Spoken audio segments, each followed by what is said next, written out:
Guys, welcome back to the channel. ಮೊದಲನೇದಾಗಿ ನಿಮಗೆ ಗೊತ್ತಿರಬಹುದು, ನಿನ್ನೆ ಮಂಡೇ ನೈಟ್ ರಲ್ಲಿ ನಮ್ಮ ಜೇ ಉಸೋ ಅವರು ಫೈನಲಿ ತನ್ನ ವರ್ಲ್ಡ್ ಹೆವಿವೇಟ್ ಚಾಂಪಿಯನ್ಶಿಪ್ ನ ಸೋತೋದ್ರು. ಸೊ ನಮ್ಮ ಜೇ ಉಸೋ ಅವರು ಸುಮಾರು 50 ದಿನಗಳ ಕಾಲ ಚಾಂಪಿಯನ್ ಆಗಿದ್ರು. ಅಂಡ್ ಈ ಒಂದು ಚಾಂಪಿಯನ್ಶಿಪ್ ರೈನು ನಿಮಗೆ ಯಾವ ರೀತಿ ಅನ್ನಿಸ್ತು, ನಿಮ್ಮ ಅನಿಸಿಕೆನ ಕಮೆಂಟ್ ಮಾಡಿ. ನನಗೆ ಬೋರಿಂಗ್ ಬೋರಿಂಗ್ ಬೋರಿಂಗ್ ನನಗಂತೂ ಚೂರು ಕೂಡ ಇಷ್ಟ ಆಗಲಿಲ್ಲ. ಅಂಡ್ ನಾನು ಈ ಒಂದು ಟೈಟಲ್ ರೈನ್ ನ ಎಂಜಾಯ್ ಕೂಡ ಮಾಡಲಿಲ್ಲ. ಜೇ ಉಸೋ ಅವರು ಚಾಂಪಿಯನ್ಶಿಪ್ ನ ಗೆಲ್ಲೋದಕ್ಕಿಂತ ಮುಂಚೆ ಯಾವ ರೀತಿ ಇದ್ರು, ಚಾಂಪಿಯನ್ಶಿಪ್ ನ ಗೆದ್ದಾದ್ಮೇಲೂ ಕೂಡ ಅದೇ ರೀತಿ ಅವರು ಇದ್ರು. ಈಟ್ ಮಾತ್ರ ಮಾಡ್ತಾ ಇದ್ರು. ಚಾಂಪಿಯನ್ಶಿಪ್ ಗೆಲ್ಲೋದಕ್ಕಿಂತ ಮುಂಚೆ ಅಟ್ಲೀಸ್ಟ್ ಅವರು ಬ್ಲಡ್ ಲೈನ್ ಸ್ಟೋರಿ ಲೈನ್ ಅಲ್ಲಾದ್ರೂ ಇನ್ವಾಲ್ವ್ ಆಗ್ತಾ ಇದ್ರು. ಚಾಂಪಿಯನ್ಶಿಪ್ ನ ಗೆದ್ದಾದ್ಮೇಲೆ ಅದರಿಂದನೂ ಕೂಡ ಹೊರಗಡೆ ಬಂದ್ರು, ಬರೀ ಈಟ್ ಮಾಡ್ಕೊಂಡೇ ಇದ್ರು. ಫೈನಲಿ ಮಂಡೇ ನೈಟ್ ರಲ್ಲಿ ಅವರು ತನ್ನ ಚಾಂಪಿಯನ್ಶಿಪ್ ನ ಸೋತೋಗ್ತಾರೆ. ಅಂಡ್ ಸೋತಾದ್ಮೇಲೆ ಅವರ ಕಡೆಯಿಂದ ರಿಯಾಕ್ಷನ್ ಕೂಡ ಹೊರಗಡೆ ಬಂದಿದೆ. ಈ ಒಂದು ರಿಯಾಕ್ಷನ್ ಅಲ್ಲೂ ಕೂಡ ಅವರು ಏನು ಮಾಡಿಲ್ಲ ಗಾಯ್ಸ್, ಬದಲಿಗೆ ಏನೇನೋ ಮಾತಾಡಿದ್ದಾರೆ. ಅಂಡ್ ಮತ್ತೊಮ್ಮೆ ಈಟ್ ಅಂತ ಇದ್ದಾರೆ. ಮೊದಲನೇದಾಗಿ ಅವರು ತನ್ನ ಮಗನನ್ನ ಕರ್ಕೊಂಡು ಬಂದಿರ್ತಾರೆ. ಅಂಡ್ ಕರ್ಕೊಂಡು ಬಂದು ರಿಂಗ್ ಮೇಲ್ಗಡೆ ಹೇಳ್ತಾರೆ, ಇವನು ನನ್ನ ಮಗ. ಅಂಡ್ ನಿಮ್ಮಲ್ಲಿ ಹಾಗೆ ನನ್ನ ಮಗಂಗೆ ನಾನು ಸಾರಿನ ತಿಳಿಸ್ತೀನಿ, ಯಾಕಂದ್ರೆ ನಾನಿವತ್ತು ಸೋತೋದೆ. ನಿಜ ಹೇಳ್ಬೇಕು ಅಂದ್ರೆ ಗಂತರ್ ಅವರು ಸಿಕ್ಕಾಪಟ್ಟೆ ಪ್ರೊಫೆಷನಲ್. ಅಂಡ್ ನಾನು ಅವನನ್ನ ಅಪ್ರಿಶಿಯೇಟ್ ಮಾಡ್ತೀನಿ. ಏನೇ ಆಗ್ಲಿ, ಪೇರೆಂಟ್ಸ್ಗಳು ನೀವೆಲ್ಲರೂ ಕೂಡ ನಿಮ್ಮ ಮನಿನ ಹಾಕಿ ಇಲ್ಲಿಗೆ ಬಂದಿದ್ದೀರಾ. ನಿಮ್ಮೆಲ್ಲರಿಗೂ ಕೂಡ ನಾನು ಸಿಕ್ಕಾಪಟ್ಟೆ ಖುಷಿ ಪಡ್ತೀನಿ. ಮಕ್ಕಳುಗಳ ನಿಮ್ಮ ತಂದೆ ತಾಯಿಗಳ ಮಾತನ್ನ ಕೇಳಿ ಅಲ್ಲುಜ್ಜಿ ಸ್ನಾನ ಮಾಡಿ. ಮಗ್ನೆ ನೀನು ಅಲ್ಲುಜ್ಜಿದೆಯಾ ಅಲ್ವಾ, ಓಕೆ ನೀನು ಓದ್ತಾನೆ ಇರ್ತೀಯಾ. 4 letter 1 word ಈಟ್. ಇದೇನಾಯ್ತು ಗುರು ನಿಂಗೆ ಹಿಂಗೆ ಹೇಳ್ತಾ ಇದೆಯಾ ಅಂತೆಲ್ಲ ಕೇಳೋದಕ್ಕೆ ಹೋಗ್ಬೇಡಿ, ಯಾಕಂದ್ರೆ ಇದನ್ನೇ ನಮ್ಮ ಜೇ ಉಸೋ ಅವರು ಮಂಡೇ ನೈಟ್ ಮುಗಿದ ಮೇಲೆ ಹೇಳಿರೋದು. ಅವರು ಎಮೋಷನಲ್ ಆಗ್ತಾರೆ, ಬಟ್ ಅದಾದ್ಮೇಲೆ ನಗಾಡ್ತಾ ಮತ್ತೊಮ್ಮೆ ಈಟ್ ಅಂತ ಇದ್ದಾರೆ. ಮುಂದಿನ ದಿನಗಳು ನೋಡಬೇಕು. ಮುಂದಿನ ದಿನಗಳಲ್ಲೂ ಕೂಡ ಅಫ್ಕೋರ್ಸ್ ನಮ್ಮ ಜೇ ಉಸೋ ಅವರು ಈಟ್ ಮಾಡ್ತಾನೆ ಇರ್ತಾರೆ. ಯಾವ ರೀತಿ ನೈಟ್ ಅವರು ಇದಾರೋ ಅದೇ ರೀತಿ ನಮ್ಮ ಜೇ ಉಸೋ ಅವರು ಈಟ್ ಅನ್ಕೊಂಡೇ ಇರ್ತಾರೆ. ನೆಕ್ಸ್ಟ್ ಅಪ್ಡೇಟ್ ಕಡೆ ಬರೋದಾದ್ರೆ ಇದಿರ್ತಕ್ಕಂಥದ್ದು ನಮ್ಮ ವೈಪರ್ ರ್ಯಾಂಡಿ ಆರ್ಟನ್ ಅವರ ಬಗ್ಗೆ. ನಿಮಗೆ ಗೊತ್ತಿರಬಹುದು, ಬ್ಯಾಕ್ಲಾಶ್ ಅಲ್ಲಿ ನಮಗೆ ರ್ಯಾಂಡಿ ಆರ್ಟನ್ ಹಾಗೆ ಜಾನ್ ಸಿನಾ ಅವರ ನಡುವೆ ಒಂದು ಸಿಂಗಲ್ಸ್ ಮ್ಯಾಚ್ ನೋಡೋದಕ್ಕೆ ಸಿಗುತ್ತೆ. ಅಂಡ್ ಆ ಒಂದು ಮ್ಯಾಚ್ ಅಲ್ಲಿ ಮೋಸ್ಟ್ ಇಂದ ನಮ್ಮ ರ್ಯಾಂಡಿ ಆರ್ಟನ್ ಅವರು ಸೋತೋಗ್ತಾರೆ. ಅಲ್ಲಿಂದ ಇಲ್ಲಿವರೆಗೂ ನಮ್ಮ ರ್ಯಾಂಡಿ ಆರ್ಟನ್ ಅವರು ನಮಗೆ ಟೆಲಿವಿಷನ್ ಅಲ್ಲಿ ನೋಡೋದಕ್ಕೆ ಸಿಕ್ಕಿರಲಿಲ್ಲ. ನಾವು ಕೂಡ ಕಾಯ್ತಾ ಇದ್ವಿ ನಮ್ಮ ರ್ಯಾಂಡಿ ಆರ್ಟನ್ ಅವರು ಯಾವಾಗ ಬರ್ತಾರೆ ಅಂತ. ನೀವು ಕೂಡ ಕಮೆಂಟ್ ಸೆಕ್ಷನ್ ಅಲ್ಲಿ ಕಮೆಂಟ್ ಮಾಡ್ತಾ ಇದ್ರಿ. ಬಟ್ ಸಡನ್ ಆಗಿ ಡಬ್ಲ್ಯೂ ಅವರು king of the ring tournament ಗೆ ರ್ಯಾಂಡಿ ಆರ್ಟನ್ ಅವರನ್ನ ಅಫಿಷಿಯಲ್ ಆಗಿ ಅನೌನ್ಸ್ ಮಾಡಿದ್ದಾರೆ.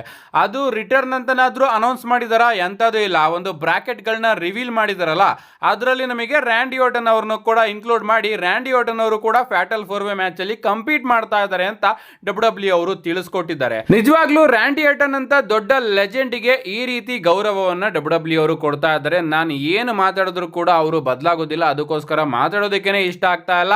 ಅಂಡ್ ರ್ಯಾಂಡಿ ಆರ್ಟನ್ ಅವರಿಗೆ ಡಬ್ಲ್ಯೂ ಅವರು ಈ ರೀತಿ ಬುಕ್ಕಿಂಗ್ ನ ಯಾಕೆ ಕೊಡ್ತಾ ಇದ್ದಾರೆ ಅಂತಾನೂ ಕೂಡ ನನಗಂತೂ ಸಿಕ್ಕಾಪಟ್ಟೆ ಕೋಪ ಬರ್ತಾ ಇದೆ. ಏನೇ ಆಗಲಿ, king of the ring tournament ಅಲ್ಲಿ ನಮ್ಮ ರ್ಯಾಂಡಿ ಆರ್ಟನ್ ಅವರು ಕೂಡ ಫ್ಯಾಟಲ್ 4-ವೇ ಮ್ಯಾಚ್ ಅಲ್ಲಿ ಕಂಪೀಟ್ ಮಾಡ್ತಾ ಇದ್ದಾರೆ. ಅಂಡ್ ಕೋಡಿ ರೋಡ್ಸ್ ಅವ್ರನ್ನು ಕೂಡ ಡಬ್ಲ್ಯೂ ಅವರು ಈ ಒಂದು ಟೂರ್ನಮೆಂಟ್ ಅಲ್ಲಿ ಇನ್ವಾಲ್ವ್ ಮಾಡಿದ್ದಾರೆ. ಅಷ್ಟೇ ಅಲ್ಲ ಗಾಯ್ಸ್, ನಮ್ಮ ರ್ಯಾಂಡಿ ಆರ್ಟನ್ ಅವರ ರಿಟರ್ನ್ ನ ಮಾತ್ರ ಅನೌನ್ಸ್ ಮಾಡಿಲ್ಲ, ಬದಲಿಗೆ ಆಸ್ಕಾ ಅವರ ರಿಟರ್ನ್ ಕೂಡ ಈ ಒಂದು queen of the ring tournament ಗೆ ಅಫಿಷಿಯಲ್ ಆಗಿ ಅನೌನ್ಸ್ ಮಾಡಿದ್ದಾರೆ. ಸರ್ಪ್ರೈಸ್ ಆಗಿ ಬಂದಿದ್ರೆ ಚೆನ್ನಾಗಿರೋದು, ಬಟ್ ಸಡನ್ ಆಗಿ ಆಸ್ಕಾ ಅವ್ರನ್ನು ಕೂಡ ಅನೌನ್ಸ್ ಮಾಡಿದ್ದಾರೆ. ಆಸ್ಕಾ ಅವರಿಗೆ ವಿಡಿಯೋ ಪ್ಯಾಕೇಜ್ ನ ರೆಡಿ ಮಾಡಿದ್ದಾರೆ, ಬಟ್ ನಮ್ಮ ರ್ಯಾಂಡಿ ಆರ್ಟನ್ ಅವರಿಗೆ ಅದನ್ನು ಕೂಡ ಮಾಡಿಲ್ಲ. ಏನೇ ಆಗ್ಲಿ, ಕಾದ್ ನೋಡೋಣ ಈ ಬಾರಿಯ ಕಿಂಗ್ ಆಫ್ ದ ರಿಂಗ್ ಹಾಗೆ ಕ್ವೀನ್ ಆಫ್ ದ ರಿಂಗ್ ಯಾರಾಗಿ ಸಮ್ಮರ್ ಸ್ಲಾಮ್ ಅಲ್ಲಿ ಚಾಂಪಿಯನ್ ನ ಫೇಸ್ ಮಾಡ್ತಾರೆ ಅಂತ. ನೆಕ್ಸ್ಟ್ ಅಪ್ಡೇಟ್ ಕಡೆ ಬರೋದಾದ್ರೆ ಇದಿರ್ತಕ್ಕಂಥದ್ದು ನಮ್ಮ ರಿಂಗ್ ಜನರಲ್ ಗಂತರ್ ಅವರ ಬಗ್ಗೆ. ನಿಮಗೆ ಗೊತ್ತಿರಬಹುದು, ಮಂಡೇ ನೈಟ್ ರಲ್ಲಿ ನಮ್ಮ ಗಂತರ್ ಅವರು ಮತ್ತೊಮ್ಮೆ ವರ್ಲ್ಡ್ ಹೆವಿವೇಟ್ ಚಾಂಪಿಯನ್ಶಿಪ್ ನ ಗೆದ್ಕೋತಾರೆ. ಸೊ ಇದ್ರ ಮುಖಾಂತರ ಅವರು 2ನೇ ಬಾರಿ ವರ್ಲ್ಡ್ ಹೆವಿವೇಟ್ ಚಾಂಪಿಯನ್ ಆಗಿದ್ದಾರೆ. ಅಂಡ್ ಮಂಡೇ ನೈಟ್ ಮುಗಿದ್ಮೇಲೆ ನಮಗೆ ಗಂತರ್ ಅವರ ಒಂದು ಇಂಟರ್ವ್ಯೂ ಕೂಡ ನೋಡೋದಕ್ಕೆ ಸಿಗುತ್ತೆ. ಅಂಡ್ ಅದರಲ್ಲಿ ನಮ್ಮ ಗಂತರ್ ಅವರು ಹೇಳ್ತಾರೆ, ನಾನು ಆ ಒಂದು ಚಾಂಪಿಯನ್ಶಿಪ್ ನ ಗೆದ್ದಾದ್ಮೇಲೆ ಬ್ಯಾಕ್ ಸ್ಟೇಜ್ ಗೆ ಹೋದ್ರೆ ನನ್ನನ್ನ ಸೆಲೆಬ್ರೇಟ್ ಮಾಡೋದಕ್ಕೆ ಯಾರು ಕೂಡ ಇರಲಿಲ್ಲ, ಯಾಕಂದ್ರೆ ನನ್ನ ಬಳಿ ಈಗ ಯಾರು ಕೂಡ ಫ್ರೆಂಡ್ಸ್ ಇಲ್ಲ. ಅದರಿಂದ ನನಗೆ ಬೇಜಾರು ಕೂಡ ಇಲ್ಲ, ಯಾಕಂದ್ರೆ ನಾನು ಇಲ್ಲಿಗೆ ಫ್ರೆಂಡ್ಸ್ ಮಾಡ್ಕೊಳ್ಳೋದಕ್ಕೆ ಬಂದಿಲ್ಲ, ಬದಲಿಗೆ ಬಿಸ್ನೆಸ್ ಮಾಡೋದಕ್ಕೆ ಬಂದಿದ್ದೀನಿ ಅಂತ ನಮ್ಮ ಗಂತರ್ ಅವರು ಹೇಳ್ತಾರೆ.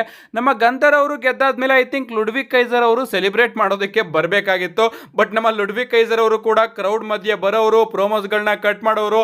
ನಾವು ಕೂಡ ಅನ್ಕೊಳ್ಳುವ ನಮ್ಮ ಟ್ರಿಪಲ್ ಎಚ್ ಅವರು ಲುಡ್ವಿಕ್ ಕೈಸರ್ ಅವರಿಗೆ ಒಂದು ದೊಡ್ಡ ಬುಕಿಂಗ್ ನ ಕೊಡಬಹುದು ಅಂತ. ಬಟ್ ಸಡನ್ ಆಗಿ ಅವರಿಗೇನೆ ಒಂದು ಬ್ರೇಕ್ ನ ಕೊಟ್ಟಿದ್ದಾರೆ ಕಂಪನಿಯಿಂದ. ಅಂಡ್ ಅದಕ್ಕೋಸ್ಕರ ಈಗ ಲುಡ್ವಿಕ್ ಕೈಸರ್ ಅವರು ಕೂಡ ನೋಡೋದಕ್ಕೆ ಸಿಕ್ಕಿಲ್ಲ. ಏನೇ ಆಗ್ಲಿ, ನಮ್ಮ ಗಂತರ್ ಅವರು ಹೇಳಿದ್ದಾರೆ, ನನಗೆ ಈಗ ಫ್ರೆಂಡ್ಸ್ ಗಳ ಅಗತ್ಯಕತೆ ಇಲ್ಲ ಅಂತ. ಅಂಡ್ ನಮ್ಮ ಗಂತರ್ ಅವರ ಕೈಗೆ ಮತ್ತೊಮ್ಮೆ ಚಾಂಪಿಯನ್ಶಿಪ್ ನ ಕೊಡಿಸೋದಕ್ಕೆ ಇಲ್ಲಿ 2 ರೀಸನ್ಸ್ ಗಳು ನೋಡೋದಕ್ಕೆ ಸಿಗ್ತಾ ಇದೆ. ಮೊದಲನೇದಾಗಿ ಡಬ್ಲ್ಯೂ ಕೂಡ ಅನ್ಸಿರಬಹುದು, ಜೇ ಉಸೋ ಆಸ್ ವರ್ಲ್ಡ್ ಚಾಂಪಿಯನ್ ಅಷ್ಟೊಂದೇನು ಚೆನ್ನಾಗಿ ಕಾಣಿಸ್ತಾ ಇಲ್ಲ. ಅಂದ್ರೆ ಜೇ ಉಸೋ ಅವರು ಆ ಒಂದು ಈಟ್ ಕ್ಯಾರೆಕ್ಟರ್ ಬಂದಾಗ ಯಾವ ರೀತಿ ಇದ್ರೋ ಅದೇ ರೀತಿ ಚಾಂಪಿಯನ್ಶಿಪ್ ಗೆದ್ದಾಗ್ಲೂ ಕೂಡ ಇದ್ದಾರೆ. ಏನು ಕೂಡ ಇಂಪ್ರೂವ್ಮೆಂಟ್ ಆಗಿಲ್ಲ ಅನ್ನೋ ಒಂದು ರೀಸನ್ ಗೆ ನಮ್ಮ ಜೇ ಉಸೋ ಅವ್ರನ್ನ ಸೋಲ್ಸಿರಬಹುದು. ಅಥವಾ ಇನ್ನ ಒಂದು ರೀಸನ್ ಏನಪ್ಪಾ ಅಂದ್ರೆ ನಮ್ಮ ಗೋಲ್ಡ್ಬರ್ಗ್ ಅವರ ರಿಟರ್ನ್ ಆಗ್ತಾ ಇದೆ, ಯಾವಾಗ ಆಗ್ತಾ ಇದೆ ಅಂತ ಗೊತ್ತಿಲ್ಲ, ಒಟ್ನಲ್ಲಿ ಆಗ್ತಾ ಇದೆ. ಈ ವರ್ಷ ಲಾಸ್ಟ್ ಮ್ಯಾಚ್ ಅಲ್ಲಿ ರೆಸಲ್ ಫೈನಲ್ ಮಾಡ್ತಾರೆ. ಅಂಡ್ ಅವರ ಲಾಸ್ಟ್ ಮ್ಯಾಚ್ ಗಂತರ್ ಅವರ ವಿರುದ್ಧನೇ ಅಂತ ಅಪ್ಡೇಟ್ಗಳು ಕೂಡ ಬರ್ತಾ ಇದೆ. ಸೊ ಗಂತರ್ ಹಾಗೆ ಗೋಲ್ಡ್ಬರ್ಗ್ ಅವರ ನಡುವೆ ವರ್ಲ್ಡ್ ಹೆವಿವೇಟ್ ಚಾಂಪಿಯನ್ಶಿಪ್ ಮ್ಯಾಚ್ ನ ಬುಕ್ ಮಾಡೋಣ ಅಂತ ನಮ್ಮ ಟ್ರಿಪಲ್ ಎಚ್ ಅವರು ಈ ರೀತಿ ಮಾಡಿರಬಹುದು.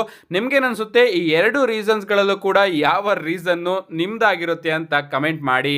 ನೆಕ್ಸ್ಟ್ ಅಂಡ್ ಫೈನಲ್ ಅಪ್ಡೇಟ್ ಕಡೆ ಬರೋದಾದ್ರೆ ಇದಿರ್ತಕ್ಕಂಥದ್ದು ನೈಟ್ ಆಫ್ ಚಾಂಪಿಯನ್ಸ್ ಬಗ್ಗೆ. ಇದೇ ತಿಂಗಳು 28ನೇ ತಾರೀಕು ನಮಗೆ night of champions premium live event ನೋಡೋದಕ್ಕೆ ಸಿಗ್ತಾ ಇದೆ. ಡಬ್ಲ್ಯೂ ಅವರು ಅಫಿಷಿಯಲ್ ಆಗಿ the best in the world ಹಾಗೆ greatest of all time John Cena ಹಾಗೆ ಸಿಎಂ ಪಂಕ್ ಅವರ ನಡುವೆ ಡಬ್ಲ್ಯೂ ಅನ್ಡಿಸ್ಪ್ಯೂಟೆಡ್ ಚಾಂಪಿಯನ್ಶಿಪ್ ಗೆ ಒಂದು ಸಿಂಗಲ್ಸ್ ಮ್ಯಾಚ್ ನ ಬುಕ್ ಮಾಡಿದ್ದಾರೆ. ಇನ್ನ ಈ ಒಂದು ಮ್ಯಾಚ್ ಅಲ್ಲಿ ಒಂದು ಟ್ವಿಸ್ಟ್ ಏನಪ್ಪಾ ಅಂದ್ರೆ ಮಂಡೇ ನೈಟ್ ರಾ ಅಲ್ಲಿ ನಿಮಗೆ ಗೊತ್ತಾಗಿರಬಹುದು, ನಮ್ಮ ಸೆತ್ ರೋಲೆನ್ಸ್ ಅವರು ಮನಿ ಇನ್ ದ ಬ್ಯಾಂಕ್ ನ ಇಟ್ಕೊಂಡು ಪೋಸ್ ನು ಕೂಡ ಕೊಟ್ಟಿದ್ದಾರೆ. ಅಂದ್ರೆ ಸೆತ್ ರೋಲೆನ್ಸ್ ಅವರು ಈ ಒಂದು ಮ್ಯಾಚ್ ಅಲ್ಲಿ ನಾನು ಬಂದು ಕ್ಯಾಶ್ ಇನ್ ಮಾಡಬಹುದು ಅಂತ ಈಗಾಗಲೇ ಟೀಸ್ ನ ಮಾಡಿದ್ದಾರೆ. ಇನ್ನ ಈ ಒಂದು ಮ್ಯಾಚ್ ನಮಗೆ ನೋಡೋದಕ್ಕೆ ಸಿಗ್ತಾ ಇದೆ. ನಿಜವಾಗ್ಲೂ ಟೈಮ್ ಎಷ್ಟು ಬೇಗ ಚೇಂಜ್ ಆಗುತ್ತೆ ಅಂದ್ರೆ ಇವತ್ತಿಗೆ ಕರೆಕ್ಟ್ ಆಗಿ ಒಂದು 5-6 ವರ್ಷದ ಹಿಂದೆ ಅಂದ್ರೆ ಡಬ್ಲ್ಯೂ ಗೆ ಸೌದಿ ಅರೇಬಿಯಾದ ನಡುವೆ ಒಂದು ಡೀಲ್ ಸೈನ್ ಆದಾಗ ನಮ್ಮ ಸಿಎಂ ಪಂಕ್ ಅವರು ಟ್ವೀಟ್ ಮಾಡಿ ತಿಳಿಸಿದ್ರು, ನೀವು ಬರೀ ದುಡ್ಡು ಮಾಡೋದಕ್ಕೆ ಹೋಗ್ತಾ ಇದ್ದೀರಾ, ನೀವು ಬ್ಲಡ್ ಮನಿನ ಮಾಡೋದಕ್ಕೆ ಹೋಗ್ತಾ ಇದ್ದೀರಾ, ನಾನಂತೂ ಅಲ್ಲಿಗೆ ಯಾವತ್ತೂ ಹೋಗೋದಿಲ್ಲ ಅಂತ. ಅಂಡ್ ಈಗ ಹೋಗೋದಿಲ್ಲ ಅಂತ ಹೇಳಿದ ಸಿಎಂ ಪಂಕ್ ಅವರೇ ನೈಟ್ ಆಫ್ ಚಾಂಪಿಯನ್ಸ್ ಗೆ ಹೋಗಿ ಜಾನ್ ಸಿನಾ ಅವ್ರನ್ನ ಫೇಸ್ ಮಾಡ್ತಾ ಇದ್ದಾರೆ. ಈ ಒಂದು ಮ್ಯಾಚ್ ಕಡೆ ಬರೋದಾದ್ರೆ ಈ ಒಂದು ಮ್ಯಾಚ್ ಅಲ್ಲೂ ಕೂಡ ಏನಾದ್ರೂ ನಮಗೆ ನೋಡೋದಕ್ಕೆ ಸಿಗಬಹುದು. ಯಾಕಂದ್ರೆ ಜಾನ್ ಸಿನಾ ಅವರ ಕ್ಯಾರೆಕ್ಟರ್ ನ ಈಗ ನಾವು ನೋಡಿದ್ರೆ ಅವರು ಹೀಲ್ ಕ್ಯಾರೆಕ್ಟರ್ ಅಂತ ನಮಗೆ ಗೊತ್ತಾಗ್ತಾ ಇದೆ.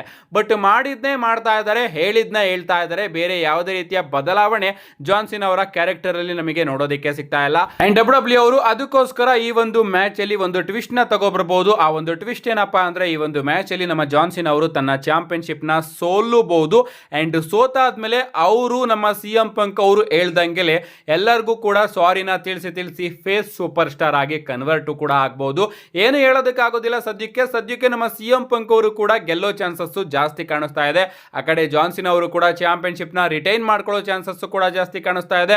ಈ ಕಡೆ ಸೆತ್ ರೋಲೆನ್ಸ್ ಅವರು ಕ್ಯಾಶ್ ಇನ್ ಮಾಡಿ ಹೊಸ ಚಾಂಪಿಯನ್ ಆಗೋ ಚಾನ್ಸಸ್ ಗಳು ಕೂಡ ಕಾಣಿಸ್ತಾ ಇದೆ. ಆ ಒಂದು ಶೋ ಹತ್ರ ಬರ್ತಿದ್ದಂಗೆ ಬೆಟ್ಟಿಂಗ್ ಓಡ್ಸ್ನೆಲ್ಲದನ್ನು ಕೂಡ ಹೇಳಿ ಅಪ್ಡೇಟ್ ಗಳನ್ನೆಲ್ಲದನ್ನು ಕೂಡ ಹೇಳಿ ತಿಳಿಸ್ಕೊಡ್ತೀನಿ ಏನೇನಾಗುತ್ತೆ ಅಂತ. ಸದ್ಯಕ್ಕೆ ಅವರ ನಡುವೆ ಮ್ಯಾಚ್ ನಮಗೆ ನೋಡೋದಕ್ಕೆ ಸಿಗ್ತಾ ಇದೆ. ಅಂಡ್ ಇಂಟ್ರೆಸ್ಟಿಂಗ್ ಅಂತ ಅನ್ಕೋತೀನಿ. ಸಡನ್ ಆಗಿ ಎಲ್ಲಿಂದನೋ ಡಬ್ಲ್ಯೂ ಅವರು ಈ ಒಂದು ಮ್ಯಾಚ್ ನ ಬುಕ್ ಮಾಡಿರಬಹುದು. ಬಟ್ ಒಂದು ಅದ್ಭುತವಾದ ಮ್ಯಾಚ್ ನಮಗೆ ನೈಟ್ ಆಫ್ ಚಾಂಪಿಯನ್ಸ್ ಅಲ್ಲಿ ನೋಡೋದಕ್ಕೆ ಸಿಗುತ್ತೆ.